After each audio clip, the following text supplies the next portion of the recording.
Hello दोस्तों, जय माता दी। नमस्कार, क्या हाल चाल है। आशा करते हैं आप लोग सही होंगे। आज मैं आपके सामने बीजगणितीय कुछ सवाल लेके आया हूँ जो मैं आपको भी बहुत आसान तरीके से समझाने वाला हूँ। तो आइए मैं आपको समझाने का प्रयास करता हूँ।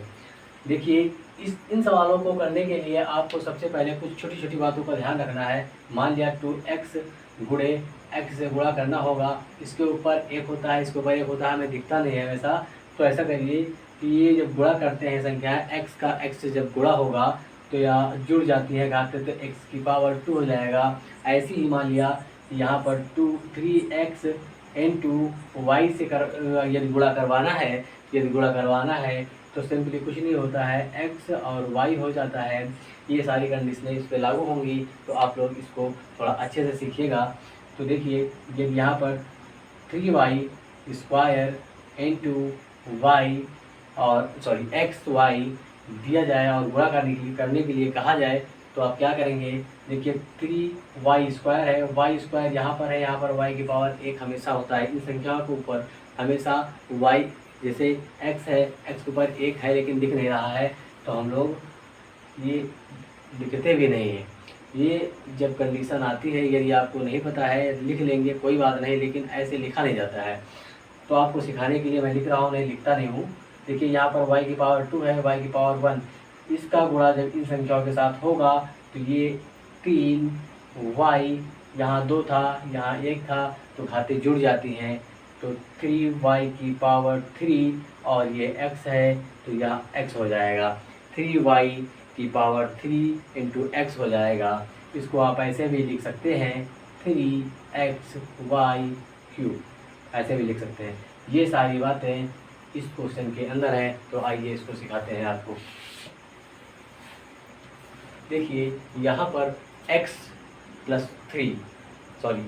y+3 दिया गया है, तो यहाँ पर हमको सबसे पहले पहली वाली संख्या से मतलब रखना होता है। हम पहली वाली संख्या देखेंगे और उस संख्या से यह देखेंगे इस संख्या को किस संख्या से गुणा करवाया जाए, कि जैसे यहाँ पर 2y है तो हमें 2 प्राप्त हो जाए। तो हम सोच सकते हैं कि यहाँ पर y है, तो हम यदि इस y को 2 से गुणा करवा दें तो 2y तो प्राप्त हो जाएगा। देखिए, अभी 2y प्राप्त हुआ है। यदि सिर्फ 2 से गुणा ना करा करके 2 के साथ में और कोई संख्या से गुणा करवाएं, जैसे यहाँ पर पावर 4 है, एक y यहाँ पर है, तो y की पावर 3 साथ में गुणा करवाएं। जैसे 2y की पावर 3 का इस y से गुणा करवा दें, इस पूरी इक्वेशन का गुणा करवा दें, तो हमें ये प्राप्त हो सकते हैं। तो हमने क्या किया, 2y³ का गुणा इस y से y+3 से करवाते हैं। देखिए, 2y3 पहले इससे गुणा करेगा तो हो जाएगा 2y की पावर 4, ये प्लस लगा है, प्लस लगा देते हैं।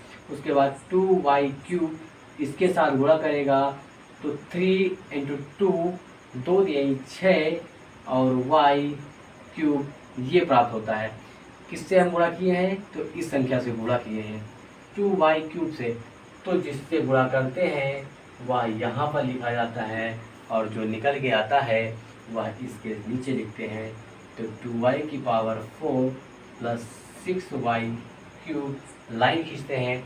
इसके बाद क्या करना होता है, यहाँ माइनस लगाया जाता है अपनी तरफ से, उसके बाद घटाते हैं। देखिए, 2y की पावर 4 ऊपर, 2y की पावर 4 नीचे, कट जाएगा, कुछ नहीं बचेगा। इसके बाद यहाँ देखते हैं, यहाँ 8 है, यहाँ 6 है, 8 से 6 घटा देंगे। देखिए, घट रहा है, यहाँ पर 8y³ है, यहाँ पर 6y³ है, इसलिए घट सकता है, तो घटाएंगे तो हमारा 2y³ और बाकी जो साइड में एक संख्या है उसको भी लिख देंगे, 7y²। अब फिर से हम ये सोचते हैं कि यहाँ पर 2y³ आ चुका है, इन संख्या को किस से गुणा करवाएं, इन संख्या को ऐसी कौन सी संख्या से गुणा करवाएं जिससे यह संख्या हमें प्राप्त हो जाए। पहली संख्या को हम देखते हैं, मेरा फोकस सबसे पहले इस पहली संख्या पर होता है, ठीक है। तो सबसे पहले हम सोचते हैं कि यहाँ पर y है, क्यूब बनाने के लिए क्या करें, तो y² से गुणा तो करवाना ही पड़ेगा, लेकिन अभी हमें 2 की आवश्यकता भी है, तो हम 2 से भी गुणा करवा देते हैं। तो क्या प्राप्त हो जाएगा, 2y² से इसका गुणा करवाएंगे तो 2y³ प्राप्त हो जाएगा। यदि ये प्लस लगाने के बाद 2y² से हम 3 का गुणा करवाते हैं तो 3 दूनी 6y² प्राप्त हो जाएगा। जिससे गुणा करवाए हैं इसको उठाकर यहाँ लिखते हैं, प्लस में करवाए हैं ना, तो प्लस का 2y² और जो प्राप्त हुआ है यहाँ नीचे लिख देंगे y³ प्लस का 6y²। फिर वही कंडीशन है, यहाँ माइनस लगाएंगे, यहाँ माइनस लगाएंगे और घटा देंगे। यहाँ सेम है, 2y³ घट जाएगा, कुछ नहीं बचेगा। यहाँ पर 7y² है, यहाँ 6y² है, घट करके सिर्फ y² बचेगा। जो आगे बचा हुआ है उसको लिख देंगे 4y। अब फिर हम सोचते हैं ऐसी कौन सी संख्या से इस संख्या को गुणा किया जाए जिससे यह संख्या प्राप्त हो जाए। तो क्या करेंगे, जिससे यह संख्या प्राप्त हो जाए तो हम ऐसी कौन सी संख्या से कर सकते हैं, वही y² की आवश्यकता है। यहाँ पर सिर्फ y है तो हम सिर्फ y से गुणा करवा दें तो y² प्राप्त हो जाएगा। तो यहाँ पर क्या करते हैं, सिर्फ y से गुणा कराते हैं तो y² हो जाएगा। बीच में प्लस लगा देंगे। फिर क्या होता है, 3 से गुणा करवाते हैं तो 3y हो जाएगा। देखिए हमें ये प्राप्त हुआ है, कितने बार किया है तो y बार ले गए हैं और कितना आया है तो y² प्लस 3y ये आया है। तो अब फिर से घटाएंगे, माइनस लग जाएगा अपनी तरफ से, फिर ये घट के कुछ नहीं बचेगा। यहाँ पर सिर्फ y बचेगा। क्या बचेगा, सिर्फ y बचेगा। अब लास्ट में क्या बच रहा है तो 3 बच रहा है। तो आप देख सकते हैं कि अब हम इस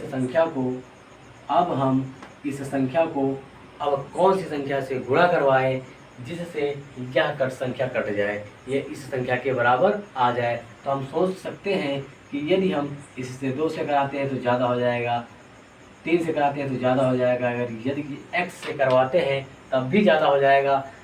तो हमारे माइंड में एक बात आती है, तो क्यों ना हम इसे x से गुणा करवा दें।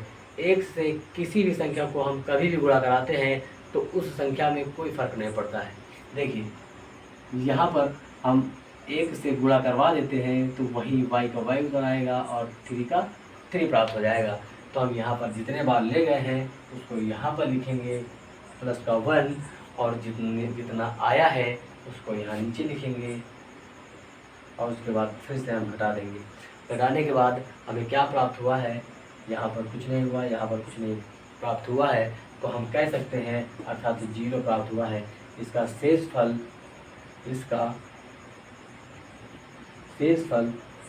0 आया है। और इसका जो भागफल आया है इसे हम क्या कहते हैं, भागफल।